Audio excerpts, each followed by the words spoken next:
Hello there and welcome. I'm Alexis and today I will be sharing my thoughts on the new Star Wars series, The Acolyte. Now to kind of preface, when I watch something, I'm not someone who has criticisms and things I didn't like or would want to change naturally come to my head. Like when I'm watching a new show, especially a Star Wars one, the kind of stuff that comes to my head is like, oh, it's really cool that they included that, or I like what they did with that, you know? So because I'm not even good at thinking of those negative things and I like positive Star Wars content around here, this sharing of my thoughts will pretty much just be stuff I enjoyed in the show. And currently there are 3 episodes released in the show. To start off, I just like how this is kind of like no other Star Wars show we've seen before. Like, I feel like Book of Boba Fett and Obi-Wan Kenobi and The Mandalorian, they all kind of have the same feel, probably just because they're in the same time period. But this one just feels like something totally new and different, and I feel like the genre is a little bit different because I think it's listed under like the thriller category in Disney Plus because it is a mystery. Yeah, a lot of those other Star Wars shows had the same feel, but this one just feels like a completely new thing and kind of new genre. That's something I think is really awesome. I was intrigued immediately by the great action scenes. I love when shows or movies open with just like an awesome action scene, and I'm pretty intrigued going into it right away. Some random things I noticed were the Nemoidians, right? People, the Trade Federation people, because we've seen them in the prequels and we've seen them in the Clone Wars, but we haven't seen them in a Star Wars show before, I'm pretty sure. So it was just cool seeing the return of the Nemoidians. It's so fun seeing kind of just life at the Jedi Temple. I'm sure there's a lot of that mentioned in like the High Republic books. I have not read any of those. I'm overwhelmed. I don't know how to start getting into those books. It's cool to see how everything's flowing at the Jedi Temple. I love that the younglings got a little moment in the first episode too. You can tell that some of the droids aboard the ships are not as advanced, but it's very interesting to see kind of how things have developed to come into like the prequels. But I love Osha's droid Pip. He's so cute and he kind of just does a little bit of everything. I want a Pip, you know, maybe they can make it in real life someday. That'd be so awesome. Although they're kind of just the basic Jedi outfits, I do like the Jedi's outfits. They give off the Old Republic vibe very well. They just look good and very clean. And you know I'd bring up Yord. Yord is just kind of goofy. And although he's just an average Jedi, I'd call myself a member of the Yord Horde. But I guess that's a thing now. I'm seeing all these like memes like Yord Cord, Yord Sword.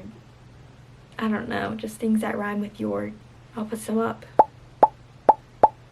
here. Ooh.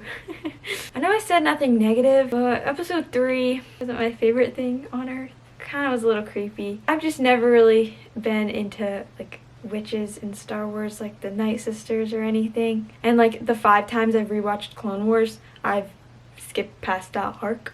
They just give me a little creepy feel. One thing I was interesting was to see like the different perspectives on the Force. Also what people think of the Jedi and people who oppose the Jedi, why they oppose the Jedi and stuff like that. I'm kind of hoping we don't see the witches again, but if we do, I can bear through it. And I also just wanted to say that I think the actors for young Osha and May did very well. I liked their acting.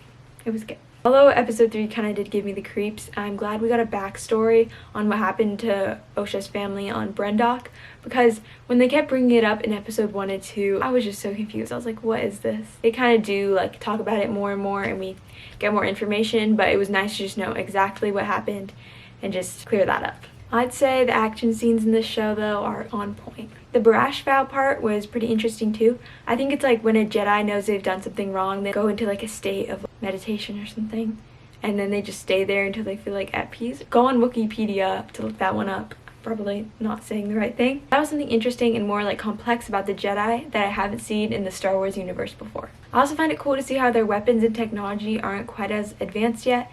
Like for example, the stun gun was like this big bulky gun instead of the more advanced ones that they just have built into regular guns, like in smaller guns in the Clone Wars and later. Going back to characters, I love seeing Osha and Soul's kind of reunion and dynamic, and I just think their relationship as like master and apprentice is really sweet. Yeah, I just hope we see more of them. I feel like as Star Wars fans, we're always looking for that kind of found family relationship, you know, like with like the Ghost Crew and the Bad Batch and Clone Wars trio or quartet with like Obi-Wan, Ahsoka, Anakin, and Rex.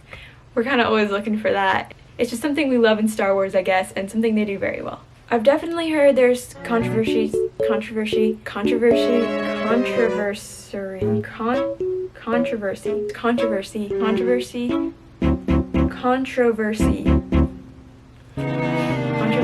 I've definitely heard there's controversy surrounding this show and people who just really don't like it in general. But I try not to get into that and just see things as fun because it's a show. Like, I know I could say, oh, it's just a show, who really cares? But then I have a whole YouTube channel based off this fandom, so I wouldn't really want to say that.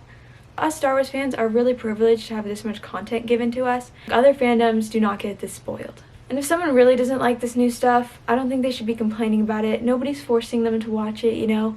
They can just stick to the classic Star Wars that really makes them happy and just things that they enjoy. Because yes, they are giving us new shows, but it's like, it's not like you have to watch it. There's still all this other stuff that you can still enjoy and rewatch, right? If you really don't like it, then just stick to the Star Wars that makes you happy. Now, while it is overwhelming to have so much Star Wars to take in at this moment, there's just tons and tons of stuff. I can't even mention it all, like video games, books, shows, Lego sets, lightsabers, the list goes on. It is overwhelming. It's also just so exciting, and they never fail to impress me in some way. It also gives me lots of topics to make YouTube videos on, so I think Star Wars YouTube is kind of thriving right now. To wrap it up, I'd just say I'm intrigued, and I'll be coming back for more Acolyte. Thanks for caring enough to hear a 14-year-old talk about her thoughts on a fictional story, but I think that's all I have today for sharing my mostly positive thoughts on the Acolyte. Totally leave a comment on your thoughts because I love to talk to you all. It makes me so happy, seriously. Yeah, that's all I have for you today. Goodbye, and may the Force be with you.